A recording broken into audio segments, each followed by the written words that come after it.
Bismillah wa salatu wa salamu ala rasulillah wa ala alihi wa ashabihi ajma'in. Nous allons parler des effets bénéfiques, des avantages du jeûne, non pas d'un point de vue physique et physiologique. Je pense que vous avez déjà une intervention dans ce sens et je ne suis pas bien placé pour en parler, je ne suis pas médecin ou spécialisé dans la santé, mais je vais vous parler des avantages du jeûne d'un point de vue spirituel et voire même social.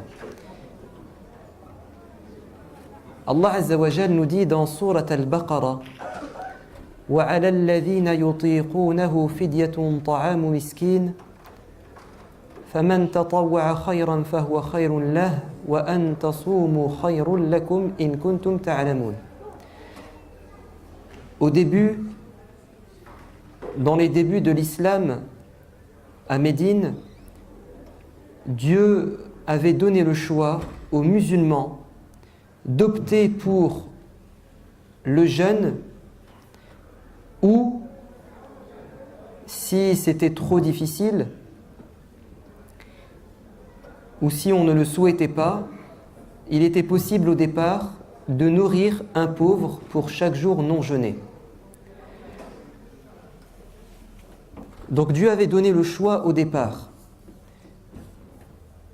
Mais Dieu a dit, le meilleur choix à faire est de jeûner physiquement, plutôt que de donner une sadaqa aux pauvres. Pour quelle raison? En quoi le fait de jeûner est-il meilleur pour le musulman que de délaisser le jeûne et de le remplacer par la charité? Parce qu'en fait, le jeûne en lui-même va amener à la charité et va apporter quelque chose de supplémentaire que la charité n'apporte pas. Vous savez que les adorations en islam ont toujours une dimension sociale. Le jeûne amène forcément, pour celui qui jeûne bien, à la charité. Et on va en parler tout à l'heure. Mais quel est d'abord l'avantage du jeûne d'un point de vue personnel?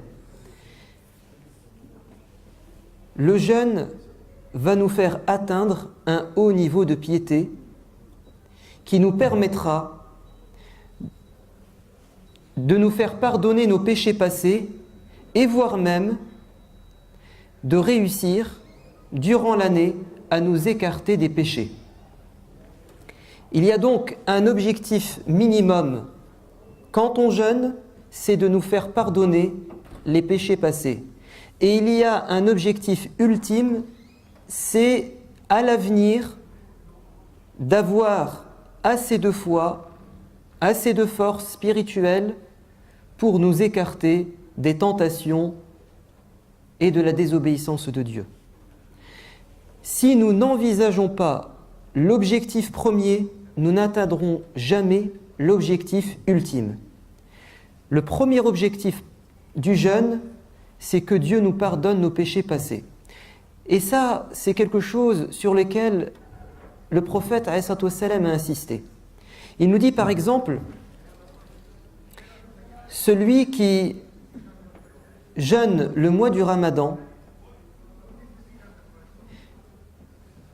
sincèrement, en espérant la récompense de Dieu, il verra ses péchés passés être pardonnés. Et ça, c'est le minimum. Il dit également, il y a entre deux prières et entre deux prières de Jumu'ah et entre deux mois de jeûne, mois du Ramadan, un pardon des péchés. Pour qui s'écartera des grands péchés.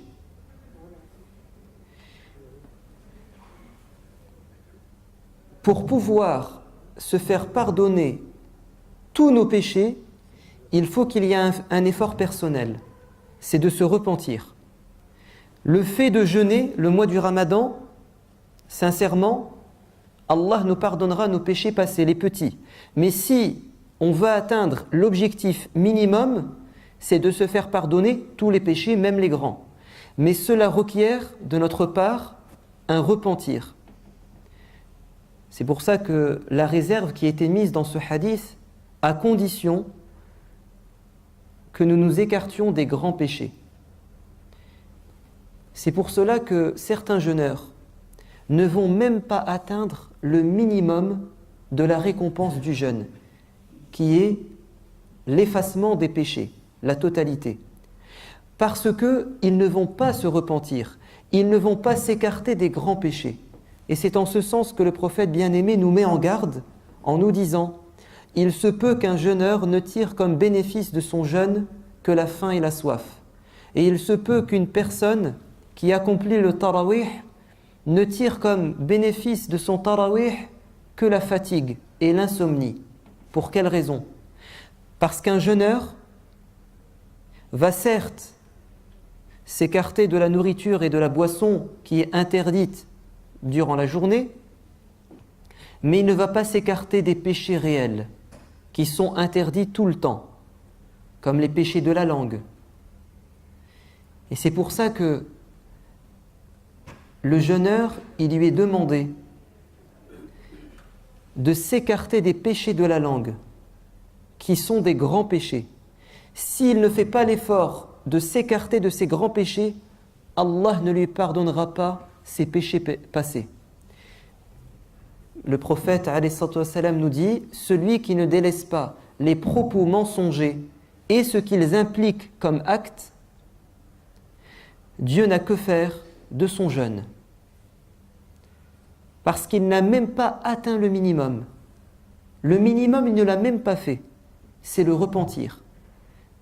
Il n'a pas mangé, il n'a pas bu. D'accord ? Mais la récompense minimale qui était le pardon des péchés, il n'a même pas réussi à l'avoir. Pour quelle raison ? Parce qu'il ne s'est pas repenti. Ce jeûne ne l'a pas amené à l'étape première du cheminement spirituel, c'est de demander pardon à Dieu pour le passé, ce qu'on a fait dans le passé. Et également, il y a un autre hadith, celui qui continue à manger la viande de ses frères, Dieu n'a que faire de son jeûne. Ça aussi, c'est un hadith qu'on oublie de dire. Si nous ne mangeons pas la viande halal durant la journée de jeûne, à juste titre, parce qu'elle est haram durant la journée, si on s'écarte de cette viande qui est en principe halal et que nous mangeons la viande haram, c'est qu'on n'a pas compris, c'est qu'on n'a pas atteint le minimum de la récompense du jeûne. Quelle est cette viande qui nous est interdite tout le temps ? C'est de manger la viande de son frère. Qu'est-ce que ça signifie ? Parler sur son dos, sans raison, propager des rumeurs, des accusations non fondées, dire du mal d'une personne en son absence. C'est ce qu'on appelle la calomnie ou la médisance ou le colportage. Et Dieu nous dit dans la sourate 49, Al-Hujurat, « Aimeriez-vous manger la chair de votre frère alors qu'il est mort, ô que non, vous en avez horreur. » Et c'est une métaphore, une image qui traduit al-riba, qui est le fait de dire du mal de son frère en son absence, sans raison. Donc ceux qui ne délaisseront pas les péchés de la langue, la calomnie, la médisance ou le mensonge, ne vont même pas tirer comme profit minimal de leur jeûne le pardon des péchés passés, parce qu'ils ne se sont pas écartés des grands péchés. Ils ne méritent pas que Dieu leur pardonne leurs petits péchés. Dans un autre hadith, il nous est dit que celui qui ne retient pas sa colère durant la journée de jeûne, il n'a pas réussi son jeûne. Il est dit en substance quand l'un de vous jeûne et qu'on le provoque, qu'on l'insulte et qu'il répond, enfin qu'il se dise à lui-même « je jeûne » ou qu'il dise à la personne « je jeûne ». Mais bon, généralement, ce n'est pas la personne qu'on le dit, puisque cette personne est une personne apparemment mauvaise qui nous attaque. Donc finalement, c'est à soi-même que l'on dit « nous sommes en état de jeûne », c'est-à-dire nous sommes en train de nous contenir. Ça, c'est la colère mauvaise qui consiste à suivre son ego, et tout à l'heure on parlera du combat contre l'ego. C'est l'un des objectifs du jeûne. En tout cas, l'objectif minimal du jeûne, c'est de s'écarter des grands péchés, donc de se repentir afin de voir ces péchés passés être effacés.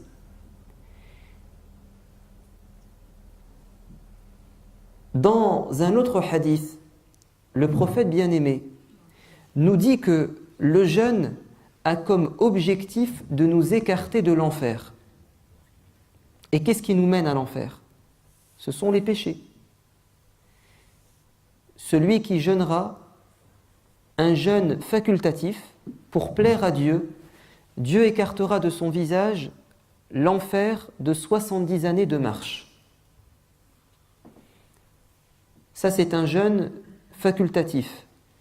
Si un jeûne facultatif, sa récompense est de nous écarter de l'enfer, évidemment que le jeûne obligatoire va nous écarter de l'enfer.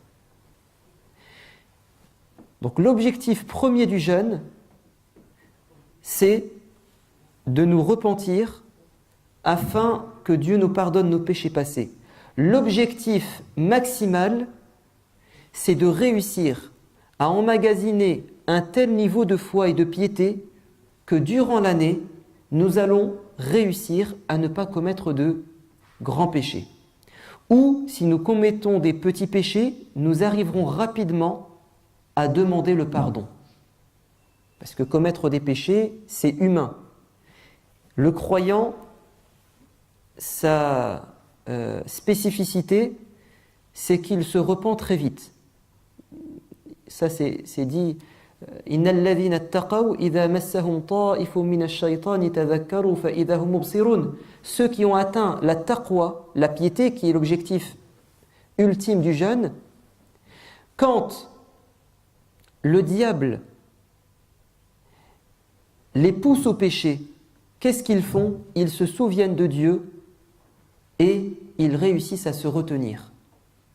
Ou bien, comme c'est dit dans un autre verset, al-muhsinun, ceux qui sont dans la bienfaisance et dans l'application dans l'adoration, donc finalement ce sont les gens pieux qui ont un haut niveau de foi, quand ils commettent un péché, ils se souviennent de Dieu et ils demandent pardon à Dieu et ils ne persistent pas dans leur erreur. Ça, c'est le plus haut niveau de foi. C'est que le jeûne va te permettre d'avoir un haut niveau de foi durant l'année, à tel point qu'on se retient devant le péché, ou si on commet un péché, et c'est inévitable, on se repent très vite, on ne persiste pas dans son erreur. Comment le jeûne peut-il nous faire atteindre ce haut niveau de foi? Parce que le minimum, ça paraît évident. Ça paraît évident qu'en jeûnant, normalement, on demande pardon à Dieu pour nos péchés passés. Ça paraît évident et c'est assez simple à faire. Mais comment le jeûne, cette adoration, peut-elle nous faire atteindre ce haut niveau de foi? Et c'est le sujet d'aujourd'hui. Jeûner est mieux pour vous. Il faut s'intéresser aux deux raisons principales qui nous poussent au péché. Si l'être humain est pécheur par nature, c'est parce qu'il a deux faiblesses. Et ce sont ces deux faiblesses qui généralement l'amènent à la désobéissance. Pour déterminer ces deux causes principales des péchés, il faut se pencher sur l'histoire de Adam, car il est le premier à avoir désobéi à Dieu. Adam et Hawa. Dieu nous dit dans Sourate Taha, وَلَقَدْ عَهِدْنَا إِلَى آدَمَ مِنْ قَبْلِ.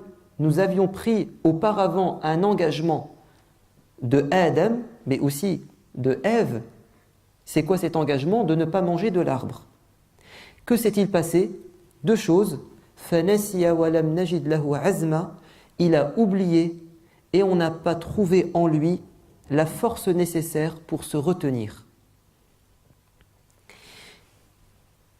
Donc Adam a fauté pour deux raisons, deux faiblesses. Il a oublié et il a été faible devant la tentation. Autrement dit, il n'a pas été assez capable de maîtriser son ego.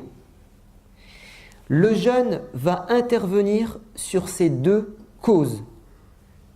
Il va nous faire rappeler Dieu et en même temps, il va nous aider à devenir forts pour maîtriser notre ego. Quant au souvenir de Dieu, le prophète nous dit, alayhi salatu wassalam, et c'est Dieu qui parle, c'est un hadith qudsi. As-sawmu li wa ana ajzi bih. Ou bien kullu amal ibn Adam lahu illa as-sawm fa ana ajzi bih. Tous les œuvres du fils d'Adam lui appartiennent, sauf le jeûne, il m'appartient exclusivement et c'est moi qui vais en déterminer la récompense. Dieu nous dit, toutes les adorations, nous, en tant qu'êtres humains, nous pouvons en tirer une part, c'est-à-dire notre ego peut profiter de ces adorations, sauf le jeûne. C'est-à-dire que toutes les adorations peuvent s'accompagner d'ostentation, sauf le jeûne. Prier, on peut le faire par ostentation. La sadaqa, on peut la faire pour plaire aux gens. Même chose pour le pèlerinage, même chose pour le jihad.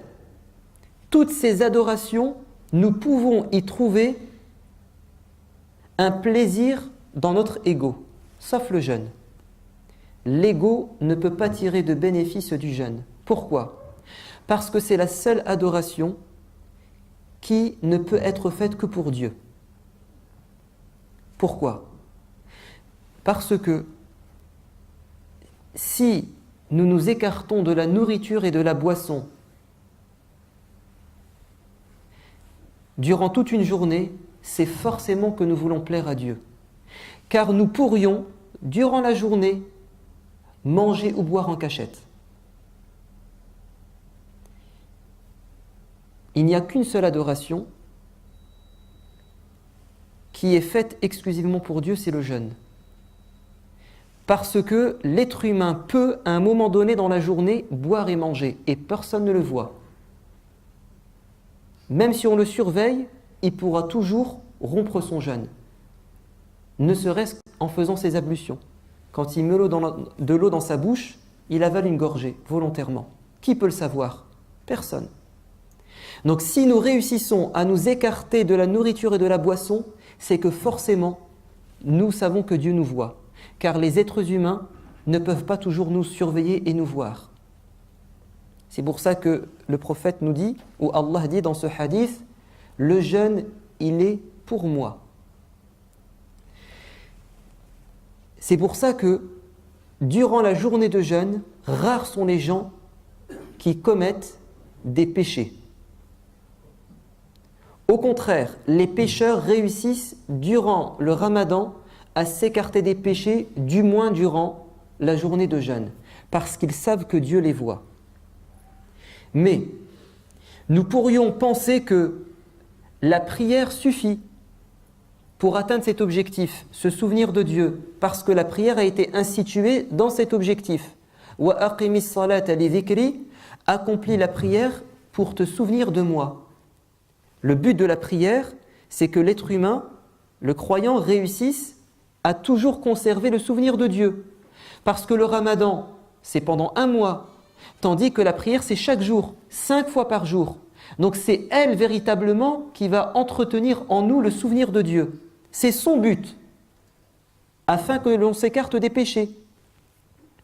Inna as-salata tanha 'anil fahsha'i wal munkar wa la dhikrullahi akbar. La prière va vous permettre de vous écarter des péchés, car le souvenir de Dieu est ce qu'il y a de plus grand. Et c'est la prière qui va nous permettre de nous souvenir en permanence de Dieu. Donc, le jeûne, s'il a été rendu obligatoire pendant 1 mois, ce n'est pas pour qu'on se souvienne de Dieu seulement, car la prière joue ce rôle, et elle suffit. Le jeûne va intervenir sur la deuxième raison qui nous pousse au péché.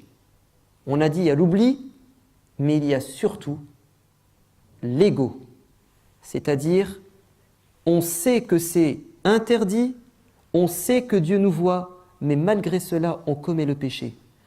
Parce qu'il ne suffit pas de se souvenir de Dieu pour s'écarter des péchés. Encore faut-il maîtriser son ego. C'est pour ça que Dieu dit فَأَمَّا مَنْ خَافَ مَقَامَ رَبِّهِ وَنَهَى النَّفْسَ عَنِ الْهَوَى. Quant à celui qui aura craint son Seigneur, donc il se souvient de Dieu, mais attention, pas simplement, et il va maîtriser ses passions. Le souvenir de Dieu ne suffit pas. Il faut qu'il soit accompagné d'une maîtrise des passions, des désirs.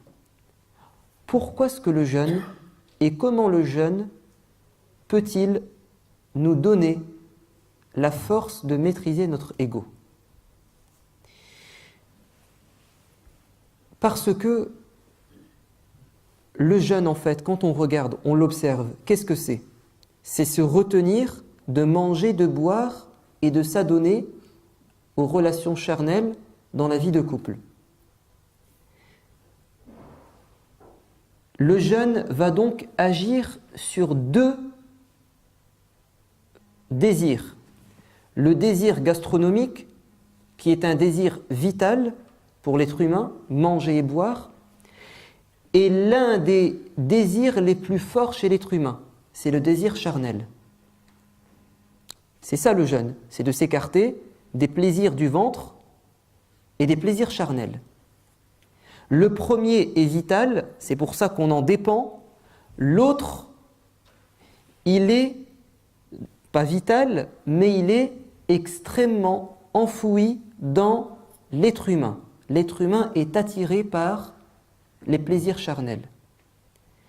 Et le jeûne va donner la force aux musulmans de se retenir devant ces 2 grandes tentations. L'ego, comme vous le savez, c'est quelque chose qui est en nous, an-nafs. Et c'est notre ennemi le plus terrible. Le prophète bien-aimé nous dit Al-mu'minu bayna khams shada'id. Le croyant est confronté dans sa vie à 5 épreuves, 5 conflits. Mu'minun yahsuduh, il va être en conflit avec un croyant qui le jalouse, c'est-à-dire un musulman qui vit avec lui, qui prie, qui jeûne, mais il a une maladie dans son cœur. Il le jalouse et ça va créer des conflits. Bon, il n'y a pas que la jalousie. Le prophète a cité la jalousie pour sa gravité. Mais il y a aussi d'autres maladies du cœur. Ça, c'est le premier conflit dans notre vie. Le premier type de conflit avec des musulmans, nos frères, mais ils ont un problème dans leur cœur. Le deuxième conflit avec munafiqun yabraduh, un hypocrite qui le déteste. Donc quelqu'un qui vit avec nous, mais il a un double visage, un double discours, une double vie. Et il nous fait du mal. Troisième conflit, kafirun yuqatiluh, un non-musulman qui va le combattre pour sa religion. Ça aussi, c'est un conflit, une épreuve. Quatrième conflit, avec le diable, shaytanun yudilluh, qui va tenter de l'égarer, le dévier du droit chemin. Et cinquièmement, nafsun tunazi'uh, l'ego qui va le tenter. À votre avis, quel est le pire ennemi? Est-ce ton frère qui est malade du cœur, l'hypocrite qui te déteste, le non-musulman qui est sans foi ni loi et qui te combat pour ta religion, ou le diable ou ton ego? à bien y réfléchir, l'ennemi le plus redoutable, c'est l'ego. Pourquoi? Parce que les ennemis humains, on peut faire la paix avec eux et on peut se protéger. Le diable, l'ennemi invisible, on peut se protéger facilement. Il suffit de dire « A'udhu billah minash shaytanir rajim » Ô Seigneur, je te demande de me protéger du diable. On va lire le verset du trône. On va faire notre prière. On va lire le Coran. Il y a des formules et des adorations qui nous prémunissent du diable. C'est pas difficile. Inna kayda ash-shaytani kana da'ifa. La stratégie du diable est faible parce qu'on la connaît. Le diable est faible parce qu'on connaît sa stratégie. Par contre, ton ego, est-ce que tu connais sa stratégie? Non. L'ego est l'ennemi le plus furtif, le plus vicieux. Et il faut vraiment faire une introspection, c'est-à-dire revenir dans son passé et étudier son fort intérieur, ses faiblesses, ses qualités, ses défauts pour connaître la stratégie de nafs. C'est tellement difficile qu'il y a une discipline qui s'appelle Tazkiyat Nafs. Et le prophète est venu nous enseigner comment combattre l'ego.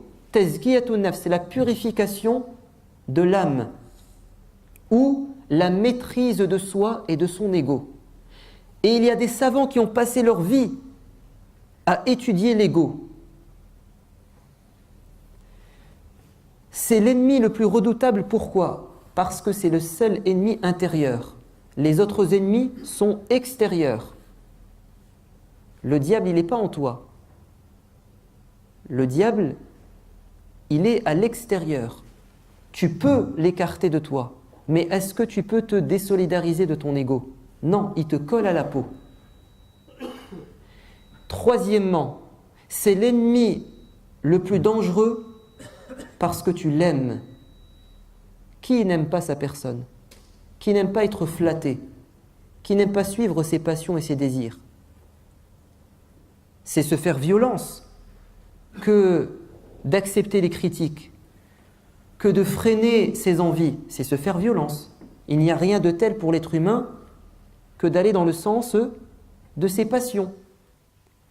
Tandis que le diable, on le déteste. Et ses ennemis humains, tu ne les aimes pas, car ils te font du tort. Donc l'ennemi le plus difficile à combattre, c'est ton ego. Et c'est lui le responsable des péchés. Certains pensent que c'est le diable le responsable des péchés. C'est une erreur. Le véritable responsable, c'est toi, c'est-à-dire ton ego. Et l'être humain, le jour de la résurrection, va tenter de se dédouaner et de rejeter la faute sur le diable. Il va essayer. Mais le diable va lui dire « Non, c'est toi le responsable. » Qu'est-ce que nous dit Dieu par rapport à ce dialogue? Il nous dit وَمَا كَانَ لِيَ عَلَيْكُمْ مِنْ سُلْطَانٍ إِلَّا أَنْ دَعَوْتُكُمْ فَاسْتَجَبْتُمْ لِي. Je n'avais aucun pouvoir sur vous, les êtres humains. Je vous ai simplement appelé, incité au péché, et c'est vous qui avez répondu. C'est qui vous? C'est l'ego.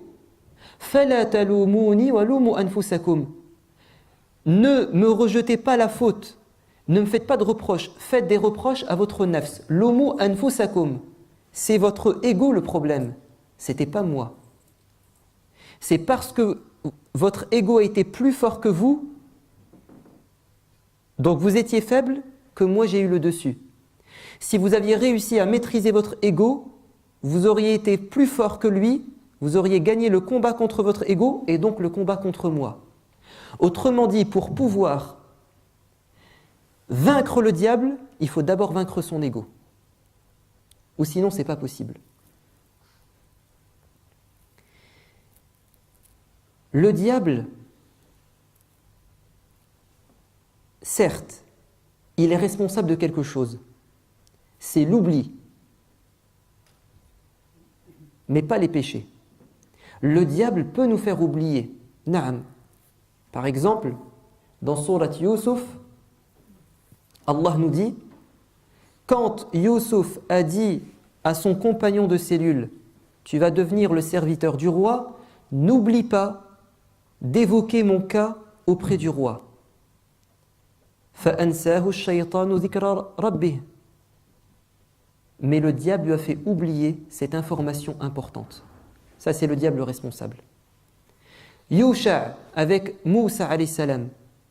وَمَا أَنْسَانِهِ إِلَّا الشَّيْطَانُ أَنْ أَذْكُرَهُ. C'est le diable qui m'a fait oublier de t'avertir du signe. Le poisson a retrouvé la vie et il s'est enfui dans l'eau d'une manière miraculeuse et étrange.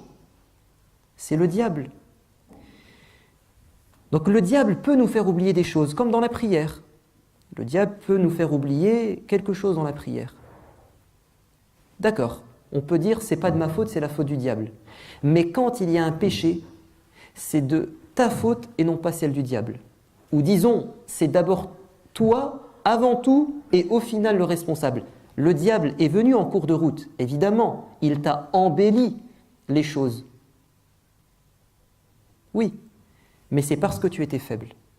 Donc, le jeûne, le mois du Ramadan, il vient intervenir sur la cause principale des péchés, qui n'est pas l'oubli, et ça c'est la prière qui généralement nous aide.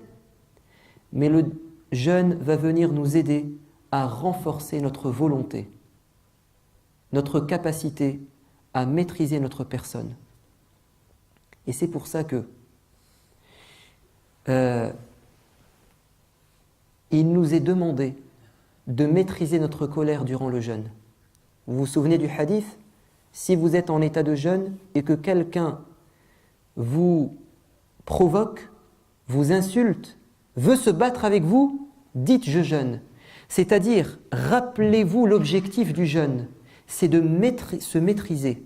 Si tu réponds à l'attaque par l'attaque, à l'insulte par l'insulte, tu n'as pas réussi l'objectif du jeûne. Tu n'as pas commis de péché, attention. Le fait de se défendre, ce n'est pas un péché.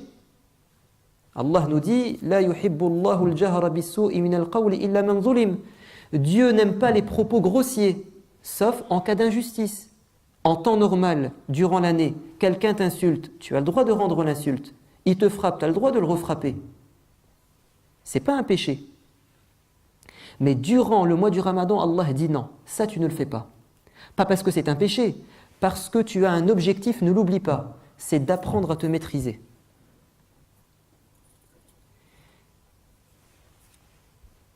Le jeûne va nous aider à réussir notre lutte intérieure, notre combat silencieux, le plus dur des combats. C'est ça le jihad al-akbar. Le combat le plus grand, ce n'est pas de réussir à battre son ennemi, parce qu'on a dit que ce n'était pas le pire, c'est de réussir à avoir le dessus sur son ennemi intérieur qui est le plus difficile. C'est ça le jihad al-akbar. Parce que c'est un combat de tous les jours, au quotidien. C'est le jihad al-akbar parce que c'est en combattant son ego et en le maîtrisant que nous allons pouvoir éviter l'enfer et gagner le paradis, car l'enfer est entouré de ash-shahawat, les passions, les désirs, tandis que le paradis est entouré des choses que notre ego n'aime pas, faire des efforts. Donc, le jeûner est mieux pour vous parce que c'est en jeûnant que vous allez apprendre à vous maîtriser. Et c'est pour cela que c'est un mois complet de jeûne. C'est un stage intensif. C'est pas... Allah aurait pu répartir le jeûne sur un an. Vous jeûnez le lundi, le jeudi. Non. Allah veut que pendant un mois, on se concentre sur notre ego. C'est un stage intensif, une cure. Il faut que ça dure un mois. Et il faut que ça soit de manière continue pour le tuer et casser cet ego ou cette part mauvaise de l'ego. Et c'est pour cela également que il vaut mieux jeûner que ne pas jeûner. wa an tasumu khayrun lakum. Si vous avez le choix entre jeûner et ne pas jeûner, il vaut mieux que vous jeûniez. Quand on est en voyage, on peut jeûner et ne pas jeûner. Mais c'est mieux de jeûner. Alors, il y a quand même un hadith qui dit il ne fait pas partie des bonnes choses, du bien, de jeûner en état de voyage. Laysa minal birri as-siyamu fi safar. Ou bien laysa min birri laysa min birri im sawmi im safar. C'est dans un autre dialecte arabe. Le lam se transforme en mim. Jeûner, c'est mieux en état de voyage pour celui qui va le faire dans cette intention. Mais celui qui va jeûner durant le voyage à contre-cœur et se mettre dans une grande difficulté, non, il vaut mieux qu'il ne jeûne pas. Les savants ont discuté de cette question. C'est quoi le mieux, jeûner ou ne pas jeûner en état de voyage? Si on a compris cet objectif du jeûne et qu'on le fait dans cette intention, il vaut mieux jeûner. Parce qu'on apprend à maîtriser son ego. Ça, c'était l'un des objectifs du jeûne qui est de maîtriser son ego. Passons à un autre objectif du jeûne que nous n'arriverons à atteindre qu'en jeûnant. C'est d'apprendre le bonheur, de goûter au bonheur et de savoir comment connaître le bonheur dans sa vie. Le mois du Ramadan, l'un de ses objectifs, c'est de nous faire goûter au bonheur véritable et de nous donner les moyens de le vivre durant l'année. Comment? Il y a un hadith du prophète qui est extraordinaire et c'est le plus beau dans la définition du bonheur. Et il a été dit à l'occasion du jeûne. Le prophète alayhi salam nous dit: le jeûneur connaît deux joies, les sa'imi farhatan, deux joies. Une joie au moment de la rupture du jeûne et une joie quand il rencontrera Dieu. Pourquoi nous sommes heureux au moment de la rupture du jeûne? Pourquoi? Pour deux raisons. La première, c'est que pendant toute la journée, nous avons fourni des efforts qui ne sont pas simples. Et quand nous arrivons à la rupture du jeûne, nous récoltons le fruit de nos efforts, le résultat de nos efforts. Nous arrivons à atteindre notre objectif. En l'espace d'une journée, tu as réussi à réaliser un objectif à court terme. Ça te fait plaisir. Quand on se fixe des objectifs et qu'on les atteint, on est fier de nous. Donc, pendant un mois, nous goûtons à un plaisir que peu de personnes goûtent. C'est d'atteindre ces objectifs. Tout le monde dans sa vie n'atteint pas ses objectifs. Combien de projets nous n'avons pas réussi à réaliser, qui se sont accompagnés d'échecs? C'est dur l'échec. Là, pendant un mois, 30 fois ou 29 fois, tu réussis. Tu goûtes à la réussite. C'est un plaisir. Et c'est pour ça que on se sent si fort. Durant le mois du jeûne, nous sommes forts. On se sent fort parce qu'on réussit nos objectifs. Ça, c'est la première des raisons. La deuxième des raisons, pourquoi est-ce qu'au moment de la rupture du jeûne, on est heureux? Il y a un plaisir qui est d'ordre physiologique. Quand vous prenez le premier verre d'eau, ou bien le premier verre de lait, ou bien quand vous mangez la date, vous ressentez un plaisir. Peut-être que ce plaisir, vous ne le ressentez que durant le Ramadan. Ce plaisir, au moment de la rupture du jeûne, il est unique. C'est que pendant le Ramadan ou pendant le jeûne que vous ressentez ce plaisir. C'est que pour la première fois, durant l'année, vous appréciez la nourriture et la boisson. Vous goûtez à la saveur. Vous prenez conscience du bienfait de Dieu. Pour quelle raison? Parce que vous en avez été privé pendant longtemps. Pendant 18 heures, vous attendez ce moment et votre corps veut manger, il veut boire. Et c'est quelque chose de vital. Donc quand vous mangez, vous buvez, votre corps apprécie car il attendait, il était en manque. Et ce qui est étrange, c'est que cette date, durant l'année, vous ne voulez pas la manger. Et quand vous la mangez, elle n'a aucun goût.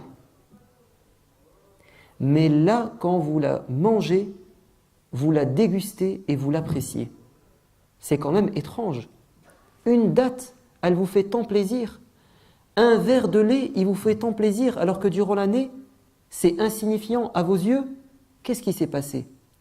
C'est parce que vous vous êtes concentré sur ce qui est vital, l'essentiel. Et ça, c'est la meilleure définition du bonheur. Le bonheur, c'est quand nous apprécions les choses essentielles. Si nous sommes dans le superflu, on ne sera jamais satisfait. On ne sera jamais satisfait. Il se peut qu'en mangeant la date, vous ressentiez un plaisir 10 fois supérieur à celui qui mange dans un restaurant et qui a donné 500 €. Pourquoi? Parce que à ce moment, cette chose triviale, banale, avait énormément d'importance et c'était une chose essentielle et vitale. En arabe, ça s'appelle al-qana'a, se suffire de ce qui est essentiel et apprécier l'essentiel. Et Dieu nous enseigne avec le jeûne à apprécier, à connaître la valeur des choses essentielles dans notre vie. Je vais vous lire des hadiths qui vont dans ce sens. Bienheureux celui qui est devenu musulman, qui a reçu comme subsistance de quoi subvenir à ses besoins, et que Dieu rend satisfait de ce qu'il lui a octroyé. Ici, le prophète sallallahu alayhi wa sallam nous dit que le bonheur sera donné à celui qui va recevoir juste ce qui lui suffit pour vivre. Comment est-ce possible? Regardez, car Dieu le rend satisfait de ce qu'il lui a octroyé. C'est parce que cette personne, elle a apprécié le bienfait de Dieu qu'elle a reçu. Il a été satisfait de ce que Dieu lui a donné, alors que c'est quelque chose de banal. Dans un autre hadith, celui qui, parvenu au matin, se sent en sécurité parmi les siens, en bonne santé, et possède de quoi subsister la journée, c'est comme si on lui avait rassemblé ce monde et ce qu'il contient. Regardez, il se peut qu'une personne, elle n'ait que le minimum pour vivre en termes de nourriture et de boisson. Elle a un toit pour vivre. Et elle est encore plus heureuse que celle qui a le monde en termes de richesse et ce qu'il contient. C'est-à-dire qu'un pauvre peut être plus heureux qu'un milliardaire. Pourquoi? Parce que le pauvre, au moment de manger, il prend conscience du bienfait de Dieu. Et donc il est heureux. Et c'est ça le bonheur. Vous savez que la définition du bonheur aujourd'hui qui prédomine chez ceux qui ont fait des études, c'est cela. Ils disent le bonheur n'est pas de posséder tout ce que l'on veut, mais de vouloir ce que l'on possède. Je répète, le bonheur, ce n'est pas de posséder tout ce que l'on veut, parce qu'on ne sera jamais satisfait, comme le dit le prophète bien-aimé. Et si on donnait à l'être humain un fleuve de richesse, il en demanderait un deuxième. Quand on ne se suffit pas de l'essentiel, on est dans le superflu, on en voudra toujours plus, parce que c'est l'ego. Le bonheur, ce n'est pas de vouloir, de posséder tout ce que l'on veut, mais c'est de vouloir, c'est-à-dire d'apprécier ce que l'on possède. Al-qana'a. Et là, tu es heureux. Mais comment faire pour se satisfaire de ce que l'on possède? Attention, quand on dit se satisfaire, ça ne veut pas dire je me suffis de ce que je possède. Non, je peux vouloir avoir plus, mais je suis heureux avec ce que j'ai. Se satisfaire de ce que l'on possède, c'est-à-dire apprécier ce que l'on a. Maintenant, on peut très bien vouloir plus, mais on est quand même heureux. Et si on n'a pas, on reste heureux. Comment faire? Le prophète a donné le moyen le plus efficace pour apprécier ce que Dieu nous a donné. Et c'est exactement ce que disent aujourd'hui ceux qui se sont penchés sur la question du bonheur et qui ne sont pas des croyants. Ils n'ont pas dit plus que ce hadith. Je vous le lis. Regardez ceux qui sont en dessous de vous et ne regardez pas ceux qui sont au-dessus. C'est la meilleure manière de ne pas dévaloriser les bienfaits de Dieu sur vous. Comment faire pour apprécier ce que Dieu nous a donné et être heureux dans sa vie?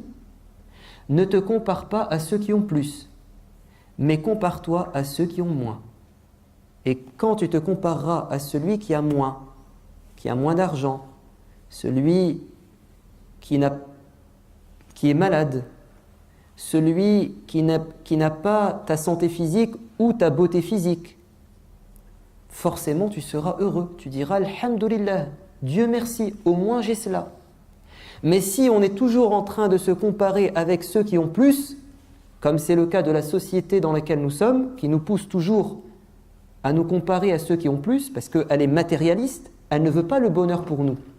Si elle voulait le bonheur, elle nous enseignerait à apprécier ce que l'on a.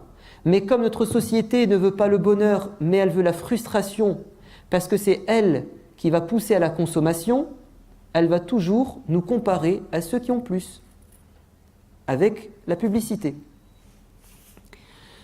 Le siyam, le jeûne, c'est lui qui nous fait apprécier les bienfaits de Dieu. Comment? Parce qu'il nous prive des bienfaits de Dieu. Pour apprécier une chose, il faut en être privé. Donc Dieu va nous retirer la nourriture et la boisson, et c'est ce qui va nous permettre de les apprécier quand il va nous les rendre. Deuxièmement, en jeûnant, nous allons nous mettre à la place des pauvres. Quand on jeûne, on se compare à qui? Aux pauvres, parce qu'on se met à leur place. Donc nous allons remercier Dieu de nous avoir donné ce que n'ont pas les indigents. Donc le jeûne nous enseigne le bonheur, comment être heureux. Et c'est pour ça qu'au moment de la rupture du jeûne, nous sommes si heureux. Mais il y a un problème, c'est que nous n'avons pas toujours ce que nous voulons sur terre, même le minimum. Parlons des pauvres. Qu'est-ce qu'ils vont apprécier? Ils n'ont rien. Qu'est-ce que va apprécier un malade? Il n'a pas la santé. Et c'est pour ça que le véritable bonheur, la définition du bonheur la plus complète, c'est celle du hadith. Parce que le hadith n'a pas simplement dit « le jeûneur connaît une joie au moment de la rupture du jeûne ». Parce que si ce n'était que cela, ça se réduisait au bonheur sur terre. Mais le prophète a rajouté « et le bonheur quand il trouvera sa récompense le jour de la résurrection ». Donc, ne sera véritablement heureux que celui qui apprécie ce qu'il a et qui espère avoir ce qu'il n'a pas au paradis. Parce que l'être humain est frustré de nature. On ne peut pas demander à une personne de toujours accepter ce qu'elle subit. Il faut lui dire qu'un jour tu auras ce que tu espères. Et c'est pour ça que le paradis et la récompense du jour dernier est celle qui rend les croyants heureux. Parce que s'ils n'ont pas ici-bas, ils auront dans l'au-delà. Et c'est ce que Dieu ne cesse de nous rappeler. Inna Allah la yudi'u ajra man ahsana amala. Tu fais du bien, mais tu n'as pas de retour. Tu cherches la justice, mais on te fait injustice. Tu veux te marier, mais tu n'arrives pas à trouver. Tu t'es marié, mais tu n'as pas trouvé la bonne personne. Eh bien, Allah te dit, ne t'inquiète pas. Tout ce que tu espères, tu l'auras au paradis. Et c'est pour ça que tu patientes et que tu es heureux. Vous savez ce que disent les philosophes? Ils se sont entendus sur cette définition du bonheur. Ils disent, le bonheur n'est pas dans le fait de donner, elle n'est pas dans le fait de recevoir, mais dans le fait de donner. On est plus heureux quand on donne que quand on reçoit. C'est pour ça que le prophète dit, Al-yadul ulya, la main haute est mieux que la main basse. Parce que celui qui donne, comme il a fait un effort et un sacrifice, il est plus heureux. Quand on donne, on est plus heureux que quand on reçoit. Mais attention, ça c'est la définition des philosophes athées. Nous les croyants, nous disons, ça c'est vrai sur terre. Nous sommes plus heureux sur terre quand on donne, mais nous sommes plus heureux dans l'au-delà quand on reçoit. Donc oui, le bonheur réside dans le fait de donner sur terre, mais de recevoir dans l'au-delà. Parce que sinon, on sera quand même frustré et on ne comprendra pas le sens de nos sacrifices.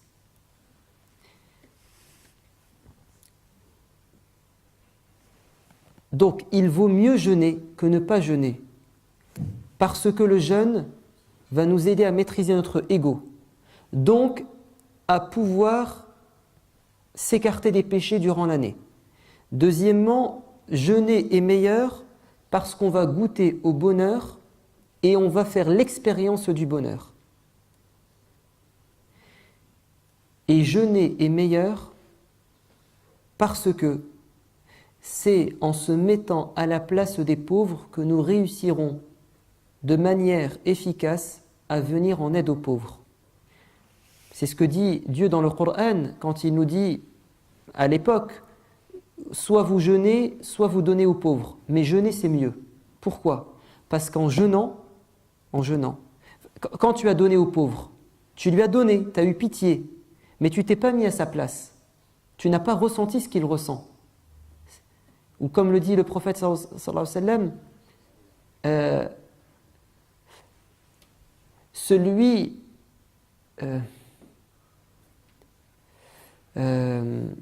celui qui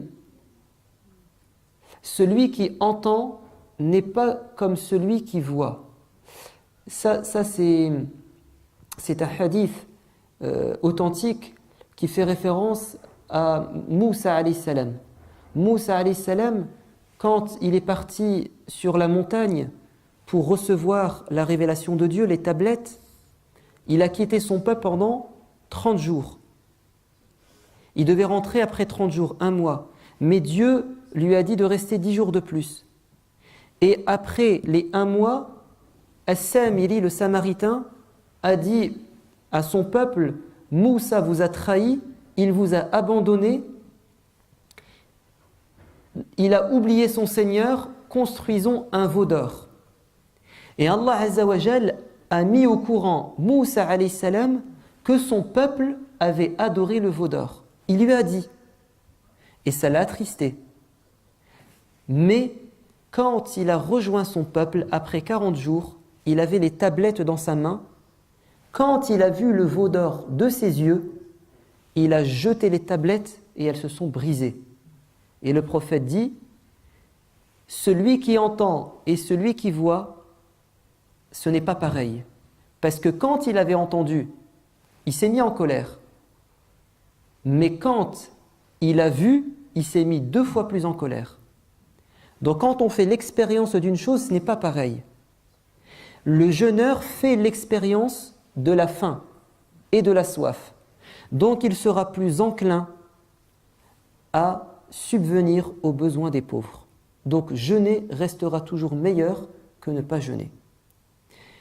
Une personne pourrait se dire, oui, mais moi si je suis empêché de jeûner, je suis âgé, je ne jeûne pas, je donne aux pauvres. Je suis une femme enceinte, je suis une femme qui allaite, je suis malade, je ne peux pas jeûner. Est-ce que je serai privé de tous ces bienfaits du jeûne, c'est-à-dire faire l'expérience du bonheur, faire l'expérience de la faim et de la soif, et donc être plus sensible au sort des pauvres? C'est une bonne question. Évidemment, ces personnes ne jeûnent pas, donc ils vont rater quelque chose au niveau expérience. Mais si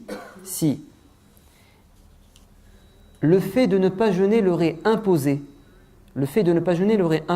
c'est pas un choix libre, c'est à cause de leur santé, de leur âge avancé, ils ont la même récompense, ça c'est sûr. Mais il se peut que Dieu fasse surgir dans leur cœur, mette dans leur cœur tout ce que nous avons dit sans l'expérience du jeûne. Et ça, c'est un cadeau que Dieu peut faire à une personne. C'est ce qu'on appelle al-ilmu al-ladunni, c'est-à-dire des choses que Dieu donne sans expérience. Normalement, on ne peut atteindre cette chose qu'avec l'expérience. Mais Dieu fait un cadeau à quelqu'un. Donc il se peut. Il se peut que Dieu fasse connaître le bonheur à une personne ou la rende encore plus charitable et plus sensible au sort des pauvres sans qu'elle ne passe par le jeûne. C'est possible. Mais le jeûne reste le moyen le plus efficace pour atteindre ces objectifs. Voilà deux raisons qui expliquent en quoi le jeûne est meilleur que le fait de ne pas jeûner. Nous avons dit, ça nous permet de maîtriser notre ego, donc de nous écarter des péchés. Et deuxièmement, ça nous permet de goûter au bonheur et d'apprécier les bienfaits de Dieu. Wallahu a'lam walhamdulillahi rabbil alamin.